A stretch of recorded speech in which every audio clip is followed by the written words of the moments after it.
Penguin Random House Audio presents Naturally, the Herbalist's Guide to Health and Transformation. This is the author, Rachelle Robinett, RHAHG. Note to listeners, this audiobook includes a downloadable PDF of images and resources from the book. To Dad, for the wild blood and earthen roots, the appetite for edges and view always toward the horizon, for the courage and the fire, for love and with love, bigger than the world and the universe. Author's Note: Honoring the Legacy. In paying homage to the roots of herbalism, I want to recognize the absolutely vital contributions of those who have discovered, nurtured, evolved, and shared this practice over generations. From indigenous peoples who have long revered the earth's healing plants as integral to their way of life, to ancestral herbalists whose wisdom has guided our understanding of plant medicine, their legacy forms the bedrock of this knowledge.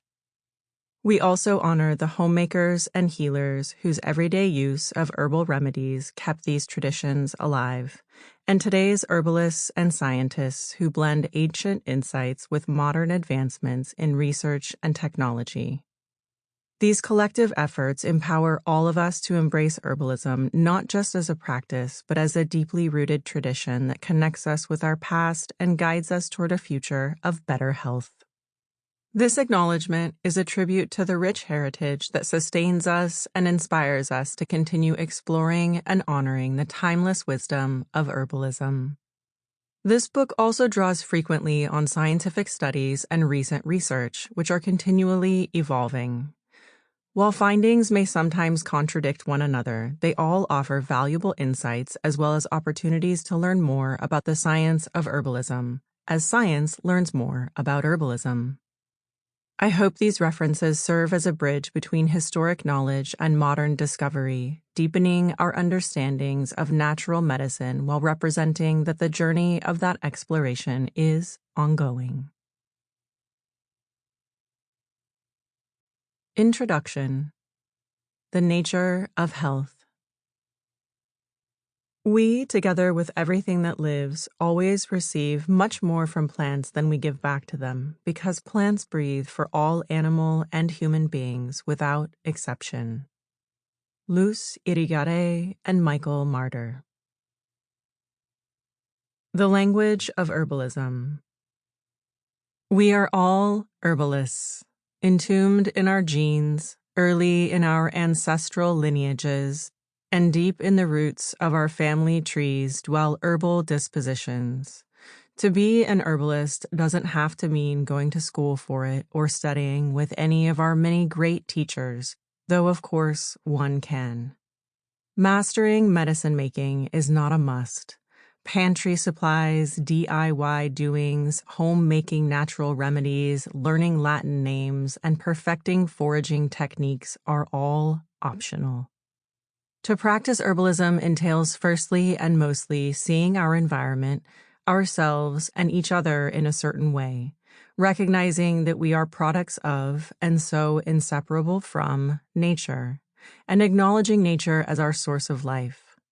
When we concede this truth and begin to both allow and observe the consequences of it in our daily lives, the extent of our engagement with the environment becomes evident. When we choose to reach out and touch the living world around us, from eating more locally grown or fresh food and stepping outside to feel the air or see natural light, to learning to identify a local plant, we adopt the role of an herbalist. When we bring nature back into our lives to better our health, we are practicing herbalism. Most of us, consciously or not, are practicing some amount of herbalism already. Whether it's cooking with spices, drinking coffee or tea, inhaling the scent of a forest or freshly cut grass, or adding essential oils to a bath. All of this is herbalism. It's in fancy health food stores and weedy backyards, in the arts and sciences, and in our bloodlines. It's the use of common ingredients like cinnamon and garlic, parsley and pepper, and it's absolutely enmeshed with human inclinations to do things that feel natural. like sleep when it's dark, get barefoot in a park, or connect with our community. We can decide to learn the art of herbalism to create natural medicines ourselves, or we can rely on the innumerable professional herbalists and respected companies producing high-quality products today. What ultimately matters is that we think like an herbalist. This involves turning to nature, plant-based food, herbs, the environment, our bodies, for insights, instructions, and inquiry prompts, for both the questions to ask: what do I, a product of nature, need right now? What is available to meet that need naturally? And for the answers: I need fresh air and a shot of natural light to reset my body and mind, and then a steaming cup of herbal tea to accompany me through the remainder of the day. Engaging with herbalism brings about a shift in perspective that invites conversation between our bodies and the body of nature. It is a state, nonverbal and intuitive, which is to say, natural, of continuous relationship. It's also a knowing we all share, one that runs deeper than trends and tactics, coursing through both Earth's currents and our veins. This mother tongue whispers within each of us, urging us to relearn it in order to be well naturally. At its core, herbalism is the practice of pairing people with natural remedies for better well-being. From nutrition, physical therapy, mental health, and spirituality to community, environmentalism, and more, herbalism encompasses everything one might pursue in the ongoing work of crafting an ongoing recipe for a life well lived naturally.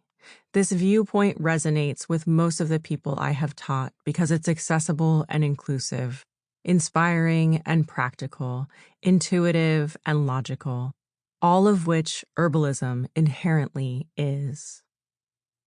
Once we are on this path, herbalism can heal and prevent conditions both acute and chronic, expand or change minds, and become a loyal ally literally anytime and anywhere, serving as a constant companion.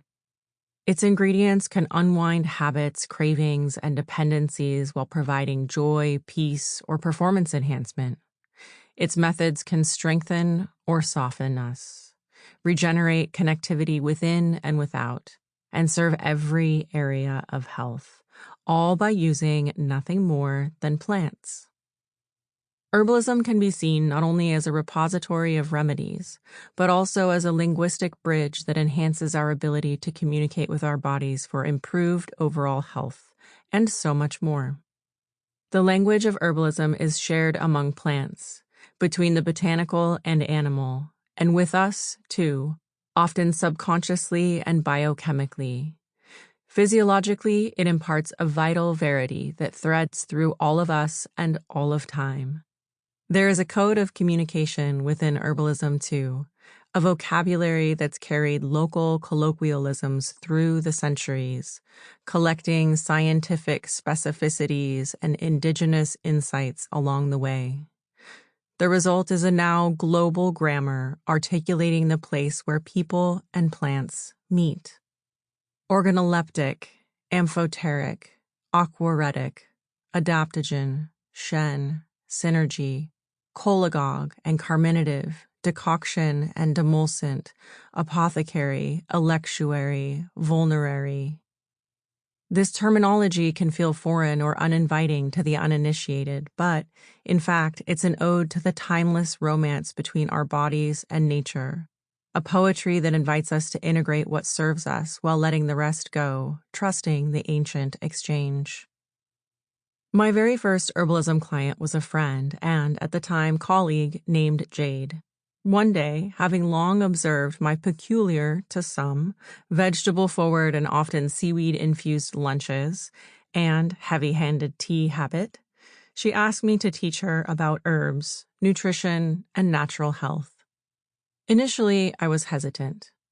Advising someone on their health was a responsibility I took very seriously and something I didn't yet have any formal training for. However, I realized that I simply knew more about these topics than she did, and she was eager to know what I knew. So I agreed to teach her. With no established protocol for how to proceed, we dived in. In many after-work conversations, emails, on the clock. Sample complete. Ready to continue?